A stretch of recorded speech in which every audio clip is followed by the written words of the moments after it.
They paraded me like a relic, an old woman too lucky to live in a marble mansion. They thought the wrinkles on my hands meant I was powerless, that my silence was submission. But while they dined under chandeliers I paid for and laughed at a past they never survived, I was listening. I was watching, and I was planning. Because the golden chair they fought over, it was never theirs to begin with. It was mine. And now, I'm taking it back. I remember the morning mist over Hollow Bay more clearly than I recall the faces of my own children. It would rise like a silver curtain, rolling across the estate lawn, brushing against the iron gates I once watched being installed with pride. Back then, this house was mine in more than just name. I chose the drapes, oversaw every tile placed in the grand foyer, and even fought with the architect until he gave me the Juliet balcony I had dreamed of since girlhood. Now, I am but a guest in my own home, a ghost given a room at the far end of the West Wing, as if my presence is a burden too heavy to bear. They moved in like a slow infestation. First came Richard, my eldest, with his tailored suits and rehearsed smiles. He spoke of retirement, and how it only made sense for him to manage the family affairs. Then Julia arrived, Richard's second wife, all high heels and passive insults disguised as compliments. She called me Mother Isabella in the same tone one might use to address a stubborn stain.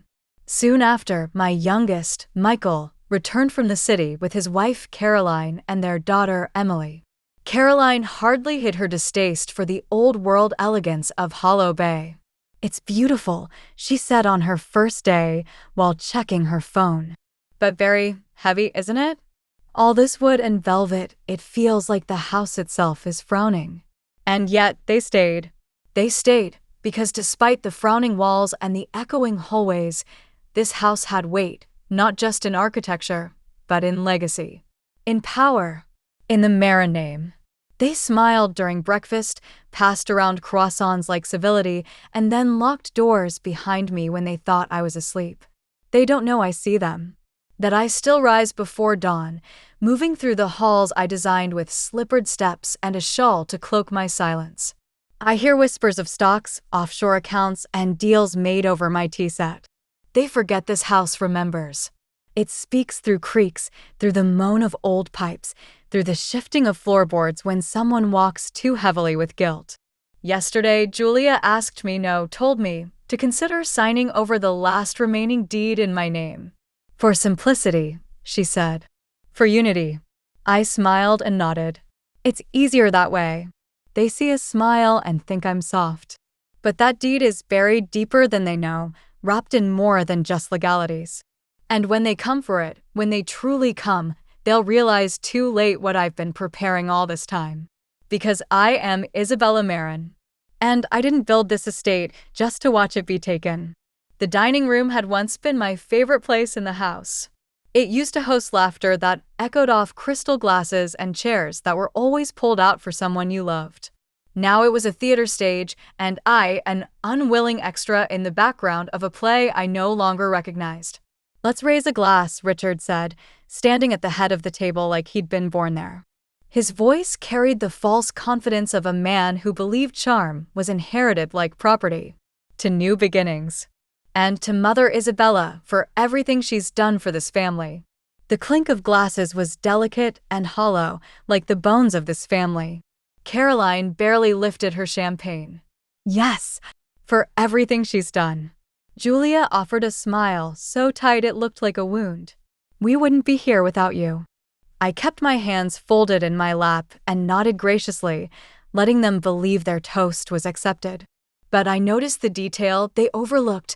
The vintage wine they poured that evening was from my private cellar, the one that had been locked since Harold died. They had found the key, or picked the lock. Either way, they were now bold enough to help themselves to history they didn't earn. They toasted my silence, not my legacy.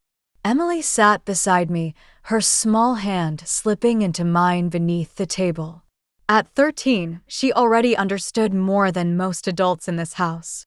She didn't say much, but her eyes flicked between her parents and uncle with the sharpness of someone who had learned to read between lies.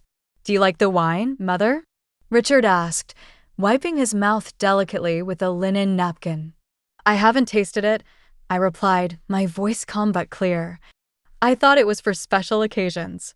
Michael let out a soft cough, pretending to clear his throat, but his eyes didn't meet mine. Julia filled the silence. "Well, it is a special occasion," she said. "We're all here. Together. That hasn't happened in years." Together, I thought, but only when it's convenient.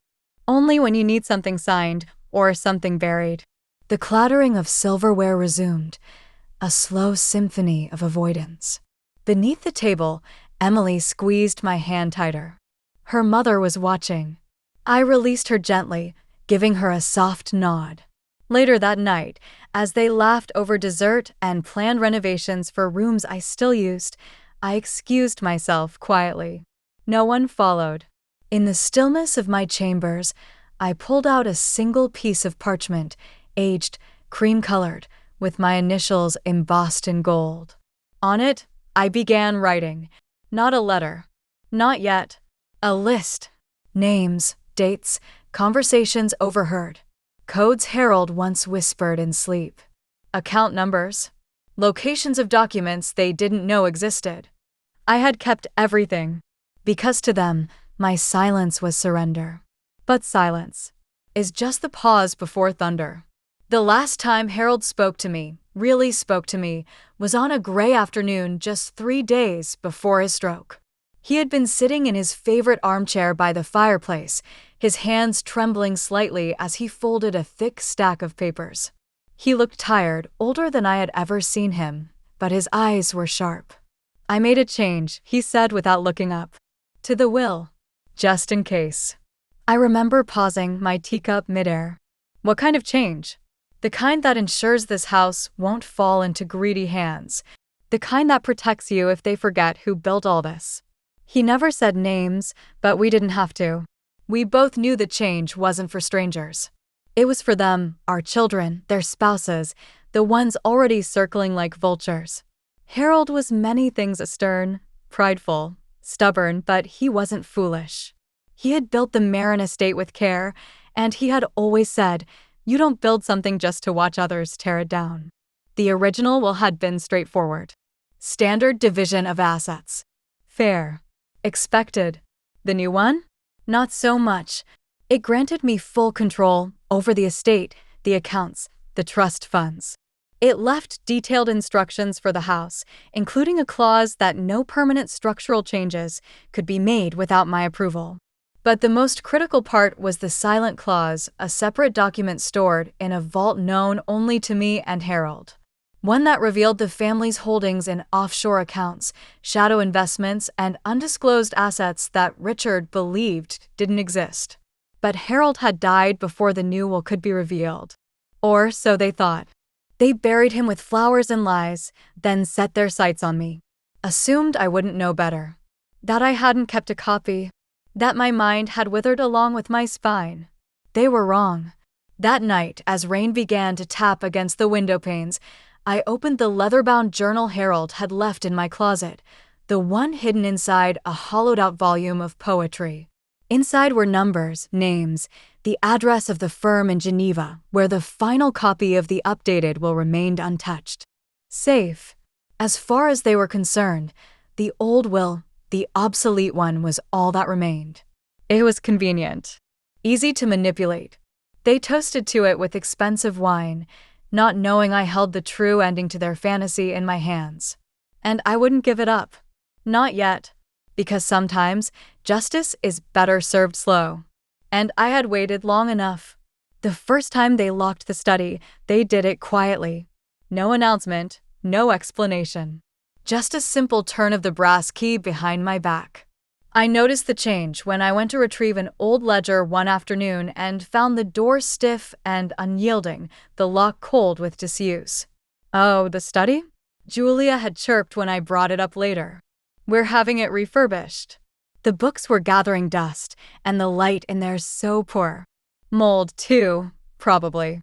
Better to keep it closed until we sort it out. She smiled like she had done me a favor. Like shutting away decades of memories and private records was a minor inconvenience for an old woman who didn't know any better. They didn't know that the study wasn't just a room. It was the heart of this house, where Harold and I made every decision, where our secrets sat neatly on oak shelves disguised as dusty volumes and irrelevant ledgers. They thought they were burying the past, but they were only stalling the storm. Later that evening, as I passed the study again, I noticed something subtle, small scrapes on the floor by the threshold. Recent ones. The kind furniture makes when it's being dragged by people in a hurry. My writing desk. My safe. Possibly even the panel in the wall Harold had installed decades ago, a panel they didn't even know opened. They were looking. They were hunting, but not for photos or heirlooms. They were looking for the will. It hit me then, like a sharp breath in winter. They suspect. Maybe not the full truth, but enough to dig through my memories with their painted nails and smug certainty. Richard's sudden interest in archiving the family legacy. Michael's new investment plans. Julia's casual remarks about the property's potential if we restructured the ownership. They weren't just scheming anymore. They were moving. I returned to my room and quietly removed a single key from the bottom of my sewing basket. It was old, rusted at the edge, and wrapped in the silk of a forgotten scarf. The second key to the study. They had forgotten I always made copies. That Harold taught me to never trust any one lock, any one door, any one person. That night, long after they believed me asleep, I slipped back into the hallway. My slippers muffled every step, and the silence of the estate was my shield. I turned the key. The lock clicked. Inside, the room smelled of varnish and memory. They had moved things, yes, but they hadn't found what mattered. Not yet. My desk had been emptied, but the floorboards beneath the rug were untouched. I knelt slowly, painfully, and lifted the corner. The hollow sounded right where I remembered. My fingers found the loose board. Underneath it, the velvet pouch. Inside that, a flash drive, a sealed envelope, and a photograph of Harold and me in front of this very house. A memory. A threat. A promise. I locked the door behind me on the way out, and in the darkness of the hallway, I whispered what they would never hear. You're not just trespassing in my house. You're trespassing on my warpath. There are parts of this house that even the new blood forgets. Corridors that were walled up during renovations, passageways behind the wine cellars that served as servant routes when the estate was young. This home has bones, old ones, and in its marrow, I buried pieces of myself long ago. The wallpaper in the second-floor corridor had not been changed since 1972. It was a hideous floral pattern, faded and peeling at the corners. Julia hated it, of course. She said it gave the hallway a smell and planned to have it removed. But she didn't know what lived behind it. Harold and I had written notes to each other there during a particularly tense year, back when his brother tried to sue for a portion of the estate. We used to hide messages in the seams of the wallpaper behind loose panels. It was a game then. Now, it's an archive of buried warnings. That morning, I rose early, pretending my knees weren't aching and my back wasn't threatening to give. I waited until I heard the front door slam, Julia off to her weekly luncheon, and Richard's voice fade as he headed to his private business call in the lounge. Michael was nowhere in sight. He often vanished for hours when Caroline started her tirades about modernizing the place. I climbed the stairs slowly. I hadn't visited that corridor in months. The wallpaper was exactly as I left it. I peeled back the third panel near the baseboard. A faint line of ink greeted me. My own handwriting. Faded but legible. If they come for the house, follow the red thread. The red thread. My heart fluttered. Not from fear, but from memory. The red thread was a system Harold had devised, a set of coded markers we left in inconspicuous places that led to hidden compartments, secret panels, escape plans if needed. Paranoia, maybe. But Harold was a man who trusted walls more than people. I turned around and stared at the painting just across from the panel, a watercolor landscape gifted to us by a Belgian artist decades ago.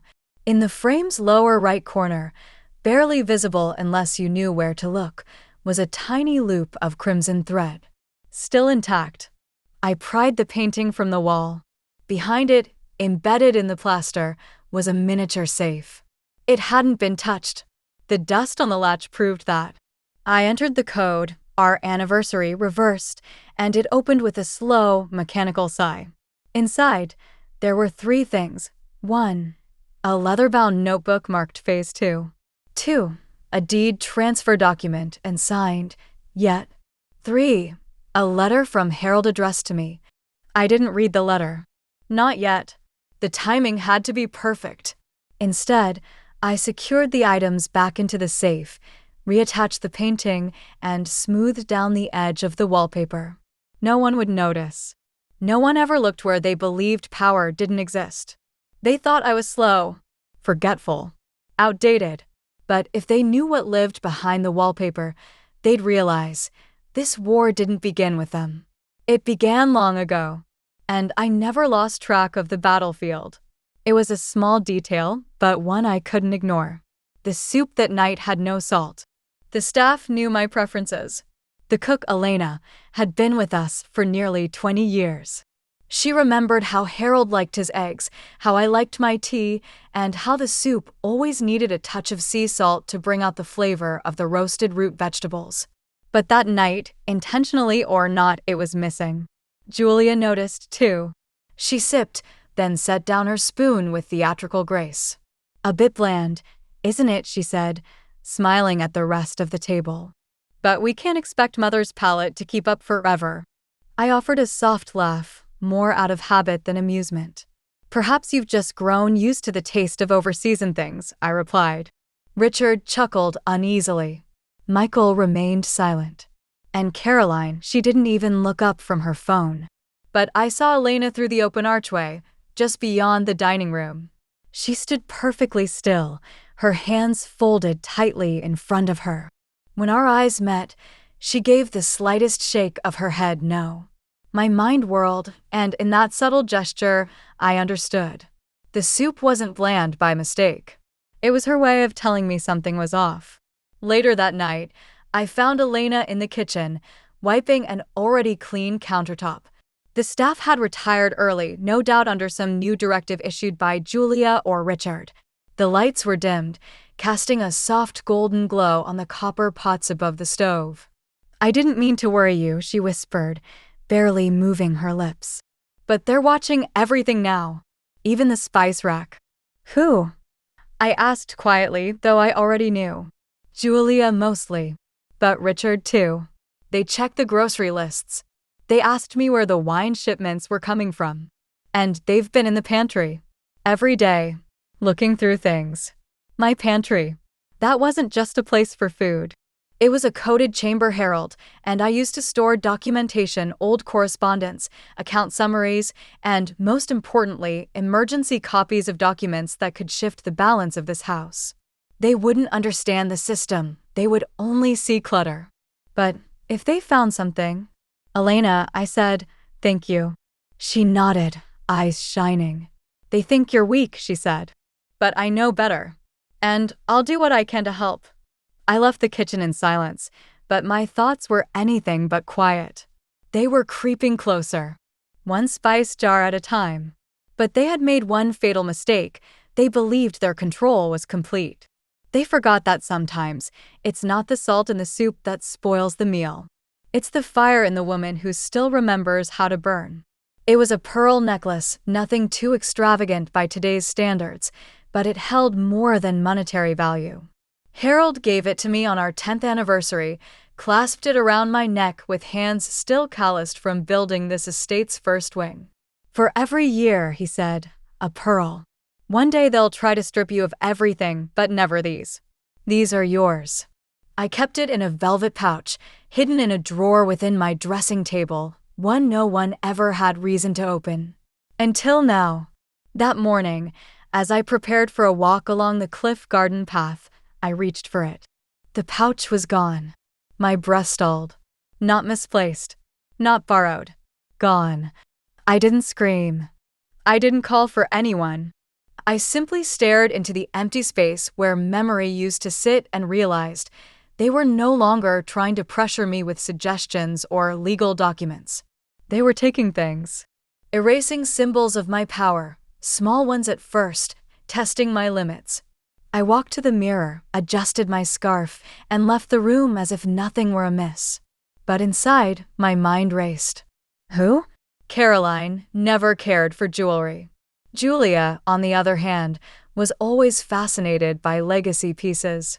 She'd once made a joke at a dinner party about inheriting pearls without the funeral. Now it seemed she had decided to skip the wait. At breakfast, I saw it, or something very close to it, around her neck. She had the nerve to wear it in front of me, the audacity of someone who believed I was blind, forgetful, irrelevant. "Oh, this," she said when I glanced her way. "An old piece I found in storage. Pretty, isn't it? I might have it reset." I smiled slowly, my voice gentle. "Be careful with pearls. They bruise easily when handled by rough fingers." Julia blinked. "Excuse me," I said. I repeated, "They're sensitive. Pearls. A single scratch can dull them forever." She watched me then, just for a moment, truly watched me not as an old woman in decline, but as something else. Something she hadn't yet accounted for. And I saw it in her expression, the flicker of doubt. Later that day, I returned to my room and removed the false bottom of the drawer beside my bed. Inside was a small, velvet box containing the original estate keys, a cassette recording of Harold dictating his intent regarding the updated will, and a slip of paper with a single sentence written in his hand, "When they touch what's yours, remind them who forged it first."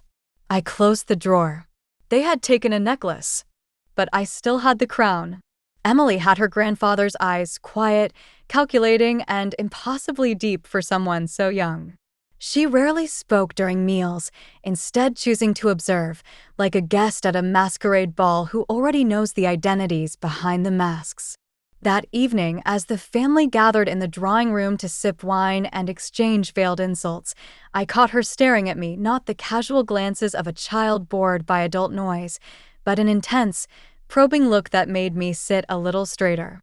When the room cleared and only she remained, I beckoned her over. She walked slowly, deliberately, like she already knew this moment meant more than idle conversation. "Come," I said, patting the seat beside me on the velvet chaise. "Let's talk." She sat without hesitation, folding her hands in her lap. "They think you don't know what they're doing," she said.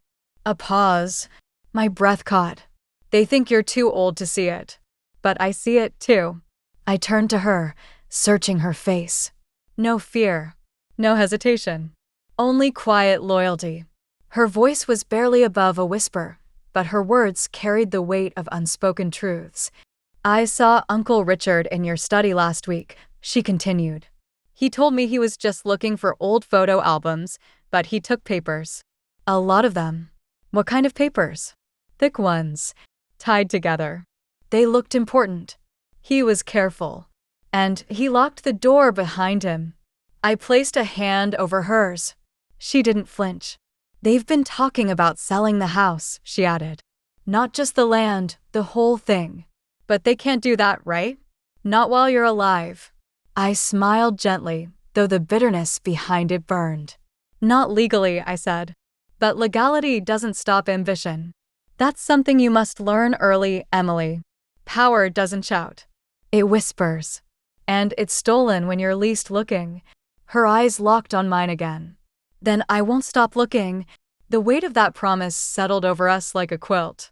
My granddaughter, small, watchful, loyal, had become my greatest asset in a house of traitors.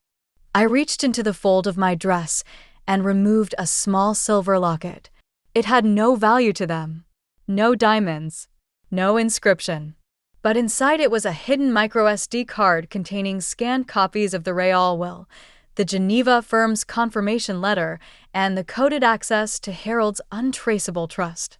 I pressed it into her palm. "Keep this safe. Hide it where even your mother won't find it." Emily nodded without question. She didn't ask what it was. She didn't ask why. She just closed her hand and tucked it into the pocket of her cardigan. And then she said the words that would stay with me long after the walls came crashing down. "They forget you taught me how to listen." I smiled, and for the first time in weeks, it was real.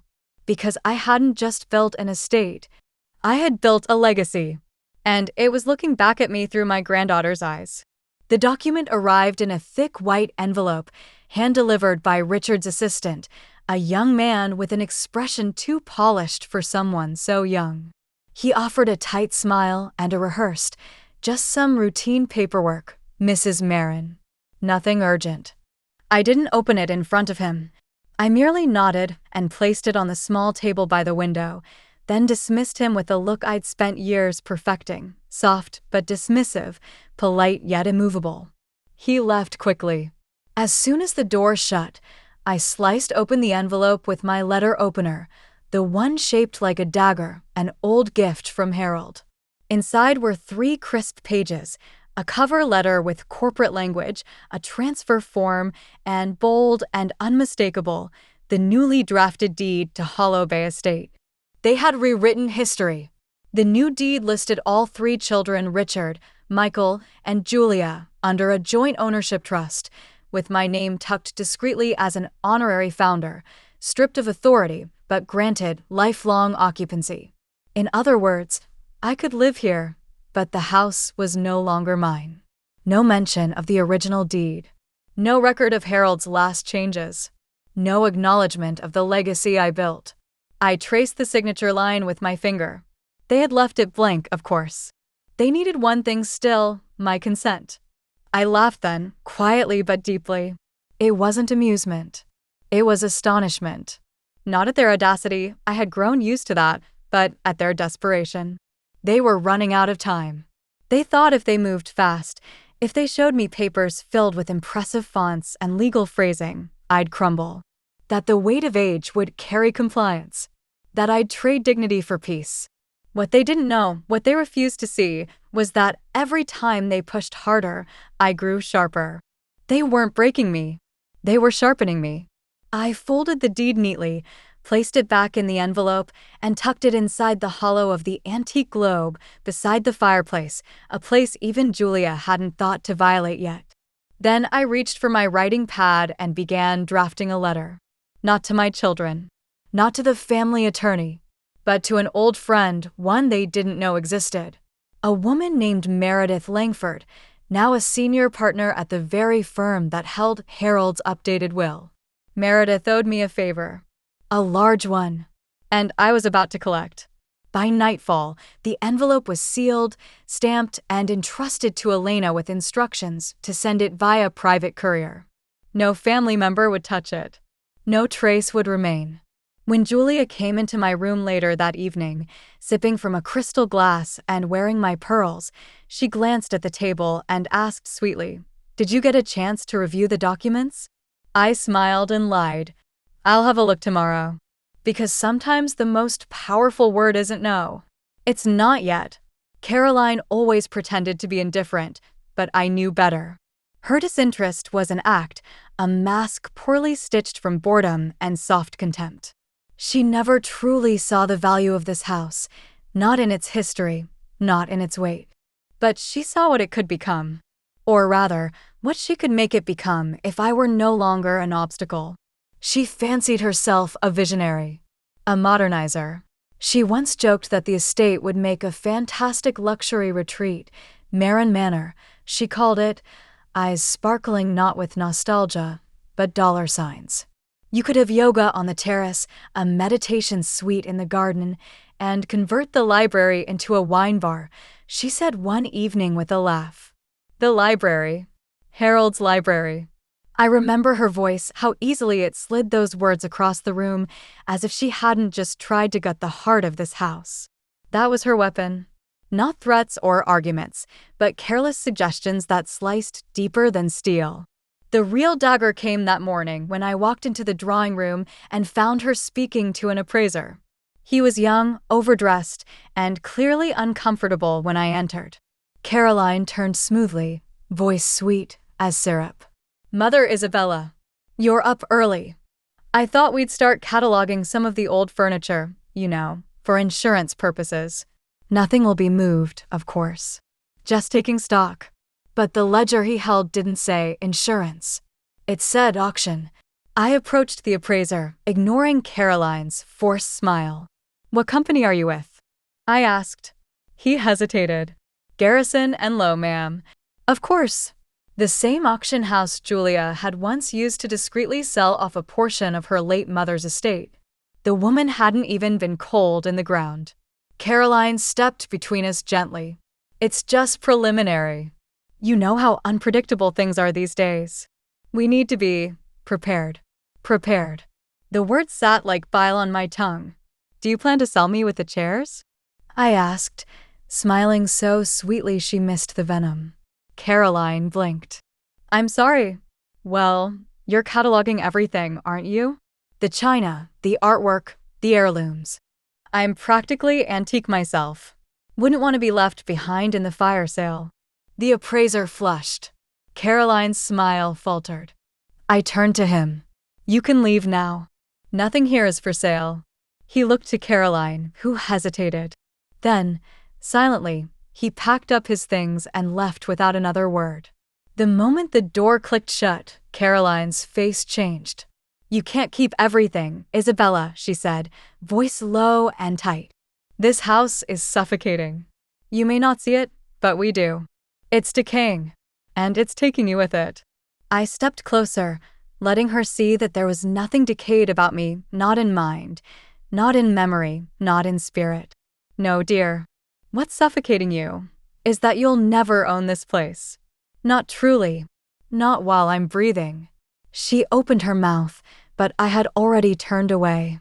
I didn't need to argue, because I knew something she didn't.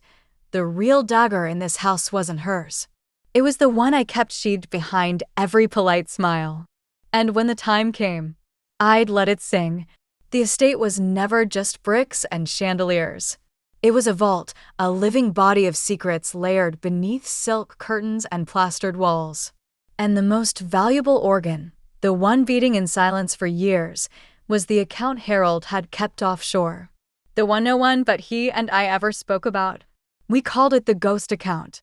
Harold set it up decades ago, after a business partner betrayed him.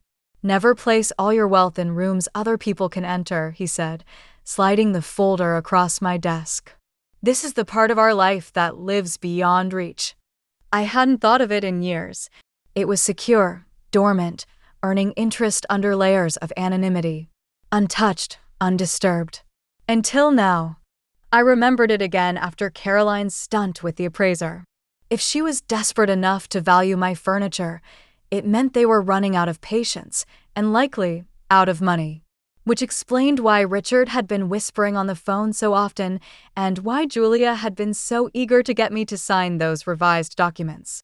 I retrieved the instructions from the velvet envelope hidden inside the spine of Harold's law books. Each step was still intact, a 12-digit code burned into my memory. A secondary passphrase, "August burns slower than July," and a name, Meredith Langford, the same friend I had written 2 days ago. I waited until midnight, when the estate grew quiet and the footsteps above my ceiling stopped. Then I opened my laptop, an old model, rarely used, disconnected from any of the house's shared networks, and dialed the secured international line. It rang once, then again. Then, "Langford Associates." "Meredith," I said. A pause. "Isabella." "Yes." Another pause. Then the click of a door locking on her end. Silence blanketed the line. "Is it time?" she asked. "It's past time." She didn't ask questions. She didn't need to. Within minutes, I confirmed my identity using the passphrase and the final digits of the holding certificate. She typed softly in the background, breathing slowing as she uncovered what had remained untouched for nearly 15 years. "There's more than we expected," she said finally, with compounded interest and market movement. "Isabella, you have enough here to buy the estate out from under them twice over. You could shut everything down tomorrow." I closed my eyes. No wonder Harold had called it the ghost. It had grown on its own, invisible and powerful, waiting to be summoned. "Don't move the funds yet," I said. "But prepare the papers. I want full transfer capacity. Quiet. Immediate. No alerts." "Of course." "And Isabella?" "Yes." Meredith's voice softened. "He planned this for you. Every part of it." I ended the call. In the dark, the screen faded to black, and my reflection stared back, older, wiser, armed. Let them think I was fading. Let them toast to their victory. Because while they plotted with lawyers and realtors, I had just resurrected a ghost. Her name was Marla, and she had been with me for nearly 6 months. Hired by Julia, supposedly to assist with mobility and wellness, but really brought in to monitor, spy, under the guise of kindness. Julia called it ensuring your golden years are golden. I called it planting a canary in the coal mine. Marla was polite. Too polite. Always ready with a cup of tea or a cushion before I asked. She kept a notebook tucked in her scrubs and was always writing things down. My movements. My pills. My conversations. She claimed it was for health tracking, but I knew better. So I fed her breadcrumbs. I'd mutter names of imaginary medications, mention fictitious pains in places I knew would lead to concerned whispers. I let her believe I was unraveling. Let her write it all down. But then, 2 days after the call with Meredith, Marla vanished. No warning, no goodbyes. Just gone. I overheard Caroline speaking with Julia later that day. She said something spooked her, Caroline whispered. Told the agency she didn't feel safe. Julia hissed. She was supposed to be discreet. She was also supposed to stay. Now we have no eyes on her. No eyes on me. Good. Marla had served her purpose. I'd used her suspicion to gauge just how far they'd go to prove my incompetence. And apparently, they'd go far enough to plan a nurse, document my mind, and possibly build a case for legal guardianship. That was their plan. Not just to take the house. To take me. I sat in the garden that evening, letting the ocean wind brush through my hair, and thought of Harold. What he would say if he knew they tried to declare me mentally unfit. What he would do if he saw Julia smirking through legal loopholes. I reached into the folds of my shawl and removed a small brass key, the one that opened the locked drawer in the library desk, the one no one had dared touch yet. Inside that drawer, my medical records, pristine and current. Psychological evaluations signed by a third-party physician Harold trusted before his passing. Letters confirming my sound state of mind. Witness statements. All dated, notarized, and stored. They wanted to prove I was weak. But I had already proven otherwise. Legally. Quietly. Precisely. Marla had fled in fear. She was the first to run. She wouldn't be the last. The piano in the West Parlor hadn't been played in years. Dust gathered in the cracks between ivory keys, and the strings had long since begun to lose their tension. But the sound still lingered in the walls. That piano was Harold's favorite. He said the estate never felt alive unless it was singing. So I made a decision. That Sunday, after the morning fog lifted, I asked Elena to open the windows in the parlor. I took my time. I wore my sapphire brooch. Not because anyone would notice, but because I wanted to feel like the woman I once was. The one Harold first saw at a charity recital, her fingers floating across a grand piano, unaware she was being watched by the man who would later build her a kingdom. I sat at the bench, let my fingers rest on the keys, and began to play. The first notes wavered, brittle from disuse. But they warmed quickly, blooming into a melody I hadn't touched in decades. Claire de Lune. Harold's favorite. The sound echoed through the halls like a spell, waking old shadows. By the second movement, I could sense them. Julia entered first, pausing at the door like she'd walked in on a ghost. Then Richard, his phone still in hand, stopped mid-scroll. Michael leaned against the frame, arms crossed. Caroline didn't come. She never did understand the point of music without words. None of them said a word. They stood and listened, stunned that the old woman they tried to sideline could summon beauty without speaking. That something as gentle as a piano could hold power they'd never possess. I finished the piece with a flourish, let the last note hang in the air like a final breath, and stood. I didn't look at them as I passed, but I heard Julia whisper, "We may have underestimated her." That night, as the family retreated to their private corners of the house, no doubt rethinking strategies, I returned to the parlor alone. I reached under the piano bench and removed a sealed envelope taped to the wood underside. Inside, the last copy of Harold's voice recording. Not a will, a confession. His voice, calm and steady, naming every hidden asset, confirming the changes to the will, and concluding with, "If this reaches you, it means they've tried to erase her. Let this be proof that I trusted her with everything. Everything we built, she preserved it." I transferred the file to a secure drive and placed it beside the Geneva documents, the photographs, and the access codes. I had shown them my grace. Now I would show them my thunder. He arrived in an unmarked car just after noon, when most of the house had gone quiet for their respective distractions, Julia on her afternoon calls, Richard in his so-called study drafting emails that sounded more like pleas to investors, and Caroline off-site as usual, likely scouting spa tiles for her future empire of stolen dreams. But I had invited him. David Moore was not a man to rattle easily. He had once represented Harold during the acquisition of a disputed vineyard in France, where legal documents were written in ink older than most lawyers in the city. He was careful, precise, and utterly loyal to the right client. This time, that client was me. "Thank you for coming quietly," I said as I welcomed him into the winter salon, a room the rest of the family had forgotten existed.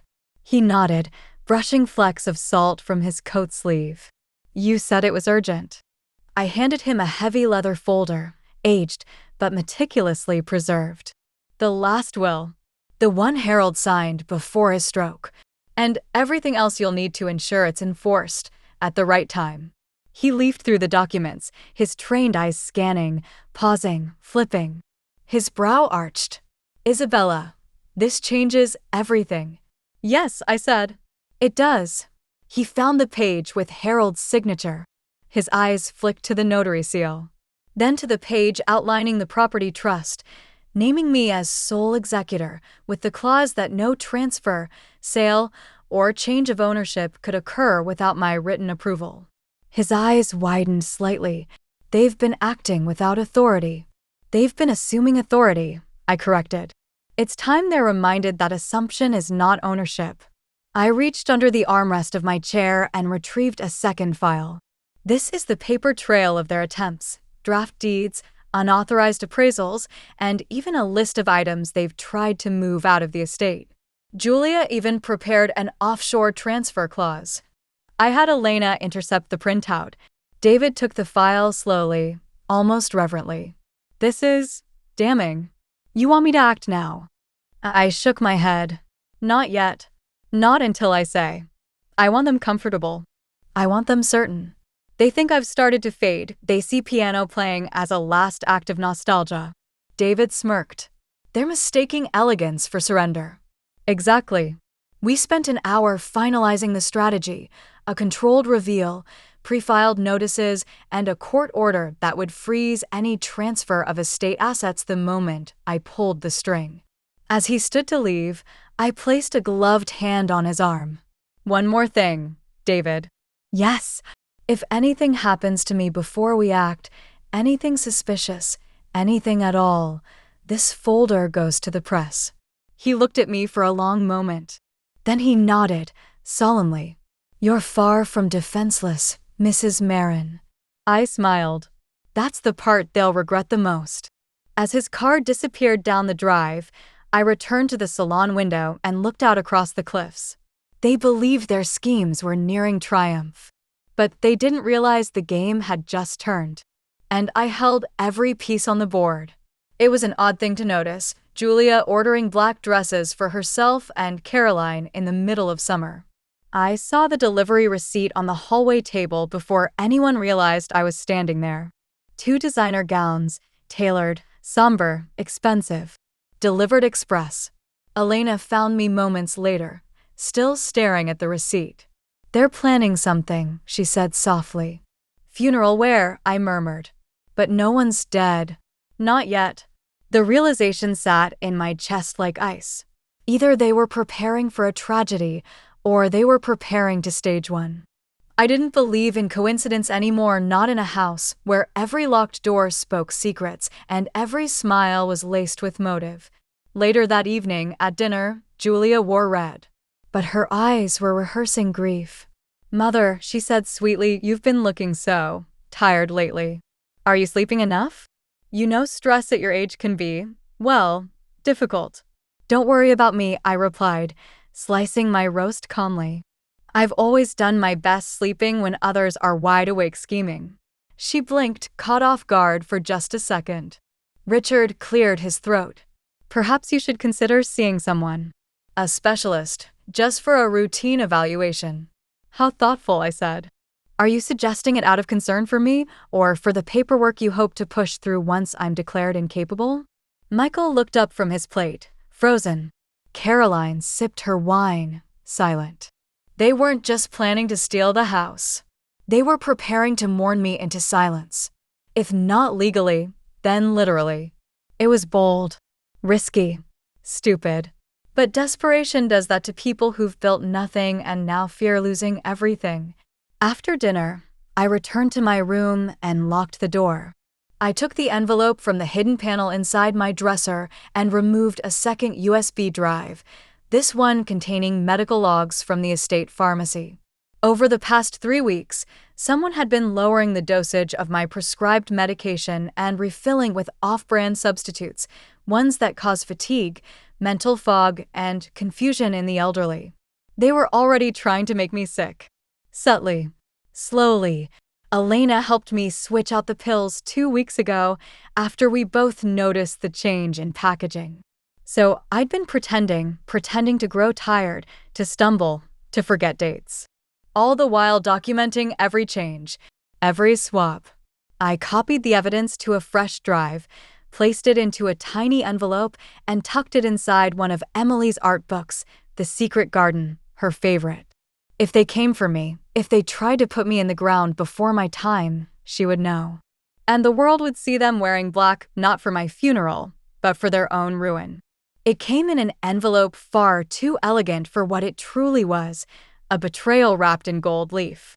At first, I thought it was a mistake, a misplaced invitation for one of Julia's charity galas or another one of Caroline's dreadful wellness nights, where they drank overpriced kombucha and mocked the past. But no, this was different. It was embossed with the garrison and low crust. Inside was a printed invitation to a private estate auction to be held at Hollow Bay. My home. I read the description 3 times, my pulse steady but slow, as if my body had gone cold before my mind could catch up. An exclusive evening event featuring rare antique furnishings, heirloom art, vintage manuscripts, and legacy items sourced from one of the region's most prestigious estates. No address listed, just a title, The Marin Collection. I sat there for a long moment, letting the words stain me. They hadn't just decided to take it all, they were ready to sell it. I turned the card over. The date was in 2 weeks, which meant the planning had been going on longer than I realized. Long enough to catalog, price, invite buyers, and arrange security. And they'd done it all under my roof, with smiles at breakfast and soft laughter echoing through the halls. Julia knocked on my door half an hour later, humming. "Did you see the envelope?" she asked cheerfully, as if it were an invitation to a wedding. I did. We thought a small auction might help declutter the place. Just some old things, extras. Don't worry, your room is untouched. How gracious. I looked her dead in the eye. You're selling ghosts, Julia. This house is full of them. She tilted her head. Well, the past does weigh people down. And yet, without it, you'd have nothing. She laughed and turned to leave. 2 weeks, Mother. Might be fun. You could even play a little something on the piano again, like a farewell performance. One last bow before we turn the page. A bow. They wanted me to perform for the auctioning of my life, as if I were some closing act to their triumph. I waited until she was gone, then called David Moore. Move the timeline up, I told him. All of it? He asked. Yes, I said. They're not just trying to take what's mine. They're putting it on the market. He was silent for a moment. Then we respond before the gavel drops. I hung up and turned to the parlor window. 2 weeks, they said. They wouldn't last 2 days. Because the auction wouldn't end with applause. It would end in silence. And ruin. It was nearly midnight when I found Richard alone on the balcony, cradling a glass of scotch and staring out over the cliffs. The wind howled off the bay, carrying with it the salty ghosts of our family's past. I had always loved that view, how the ocean didn't beg for respect, but demanded it. I wondered if he even noticed it anymore. Couldn't sleep? I asked, my voice soft, neutral. He turned slightly, surprised. You're up late. I've always liked the night. Fewer liars awake. He smiled, but it didn't reach his eyes. He gestured toward the chair beside him. I took it slowly, keeping my back straight, my voice calm. Tell me something, Richard, I said. Did it ever occur to you that this house wasn't built for you? He sighed, swirled his drink. It was built for the family. For all of us. No, I said. It was built by Harold. By me. Every stone, every piece of art, every inch of that library. You were raised here, but you never built here. He didn't speak. I saw the auction invitation, I said. He stiffened. Julia's idea. She thought that if you sold enough of me off in pieces, you could erase the part that still held power. He looked at me then, eyes glassy. It's not personal, Mother. We're trying to move forward. You're clinging to the past. You don't see how hard it's been since Dad died. Oh, I see, Richard, I said. I see a man who's mortgaged everything with borrowed pride and empty inheritance. I see a son who would rather pretend his mother is feeble than admit he's failed. The scotch trembled in his glass. You know what your father feared most? I asked. Not death, not failure, but you becoming the kind of man who only understands value when it's listed on an auction tag. He stood suddenly. You don't know everything. You act like you've got some master plan, like you're still the one holding all the cards. I am, I said, rising to my feet. And the moment you signed my name on that forged deed, you gave me everything I needed. He froze. There it was. The crack. I had it examined. I continued. The signature. The timing. The witness, your assistant, who wasn't even present. It's all documented. And when I present it, along with the files, the calls, the altered prescriptions, well, let's just say you'll be auctioning from a cell. He said nothing. The ocean screamed below. You wanted my crown, Richard, I whispered. But you never understood the weight of wearing it. I turned and walked inside, leaving him with the wind and his scotch and the realization that the game was never his. The auction might still be scheduled, but by the time the guests arrived, the empire would already belong to me again. The wine cellar was never just a cellar. It was carved into the oldest part of the estate, beneath the original structure Harold and I had restored in our early years of marriage. Most came down for vintages and celebration. I came down for truth. It was Elena who found it, an envelope tucked behind a crate of Bordeaux, sealed in a bag marked 1948. Do not open. The writing was Harold's, crisp and clean, untouched by time. When she handed it to me, her face was pale. It's addressed to you, she whispered. Dated the day before his stroke. My fingers trembled, not from fear, but reverence. I broke the seal, unfolded the thick, yellowing paper, and read under the dim cellar bulb. My dearest Isabella, if you're reading this, it means I couldn't stop them myself. I always hoped I'd have more time. But you and we've never needed time, only clarity. I know the boys. I know their ambitions. I saw it in Richard's eyes when he thought I wasn't watching. Julia? She's poison dressed in lace. And Michael, well, he's too soft to stop them. So I left you everything. Not just the house. The means to burn it down and build it back. Inside the third barrel on the left, you'll find the backup codes, the documents, and the file the lawyer wouldn't touch without your consent. I didn't just trust you, Isabella. I built this whole kingdom knowing only you could keep it from falling into ruin. Let them come. Let them try. Love always, Harold. I pressed the letter to my chest, my vision blurring. He had prepared for this. Long before I saw the first crack in the family facade, he saw the collapse coming. I turned to the third barrel on the left. Beneath a false bottom, wrapped in wax paper, were two things. 1. A compact metal drive labeled Final Trigger. 2. A notarized letter with my name and Harold's private seal. The letter authorized the immediate transfer of assets from all linked Marin family trusts directly into a newly created, independent foundation, one I could name, one I could manage. The moment I signed and activated the trigger drive, every penny they thought they owned would vanish from their reach. They didn't know it yet, but they were about to be disinherited by the very man they believed too dead to stop them. As I climbed the stone steps from the cellar, I no longer walked like a woman being hunted. I walked like a queen returning to her throne. The document sat on the dining table like a dead animal, elegant, lifeless, and offensive. It was the forged deed, the one I never signed, the one they had paraded around in whispers and presented to lawyers who should have known better. But now it was time to pull the final thread. I called a family meeting. It was the first time we'd all sat together since Harold's funeral, Julia smug in her tailored navy dress, Richard hiding behind a veneer of forced authority, Michael nervously adjusting his collar, and Caroline pretending to care, as usual. Emily, as instructed, remained in her room. She had already played her part. I asked you here, I began calmly, to clarify a matter of ownership. Julia smiled like a crocodile. We've already clarified that, Mother. You've had time to rest. The house is in our trust now. I nodded. Yes, that's what you think. Richard spoke next. We've acted within our rights. You signed the transfer. No, I interrupted gently. I didn't. I reached into my bag and retrieved the letter from the forensic handwriting analyst, an independent professional whose findings were indisputable. The signature on your legal deed? I said, laying the report on the table. It was traced.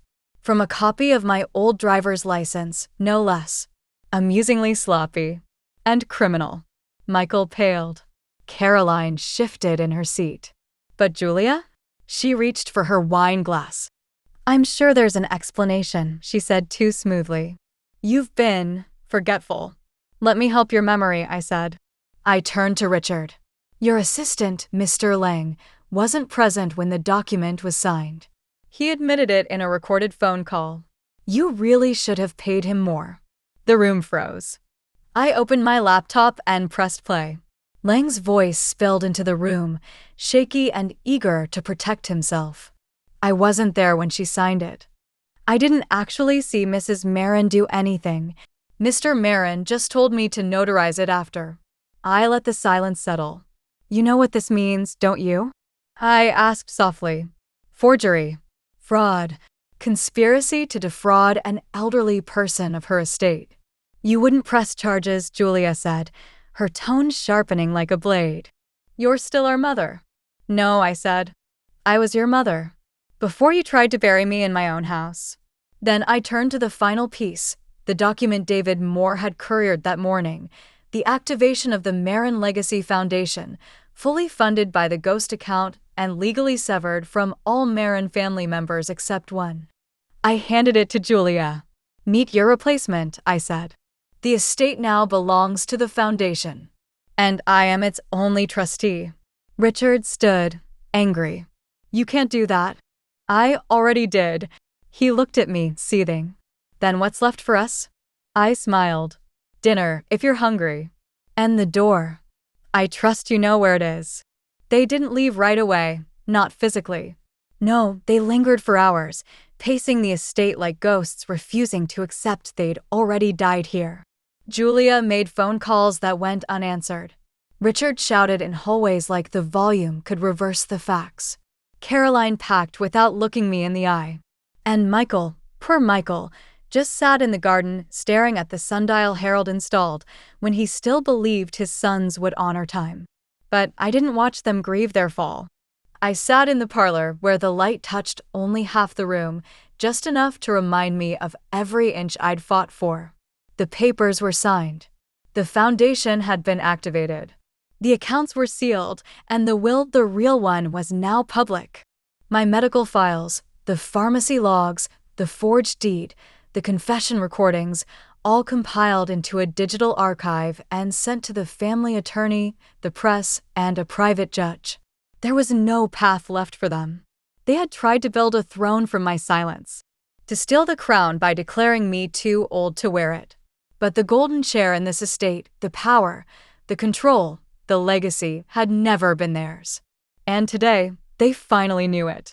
That night, as the moonlight spilled across the terrace, Emily joined me by the fireplace. She didn't ask questions. She didn't need to. She simply placed her hand in mine and whispered, "It's over." "No," I said. "It's just beginning."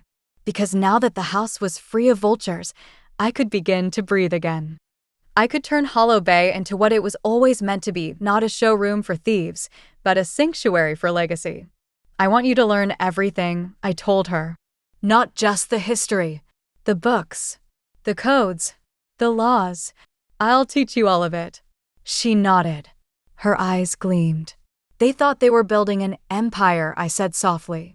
"But they were just filling space in a kingdom I built alone." She smiled. "Will I sit in the golden chair one day?" I looked at her, at the spark in her, at the steel hiding in that soft voice. "No," I said. "You'll build your own." And in that moment, with the estate finally ours again, I knew the Marin legacy didn't die with betrayal. It was reborn in defiance. And the last word was mine. Here the story ends. Thanks for watching. Hit like, share, and subscribe to my channel for more true tales and real stories.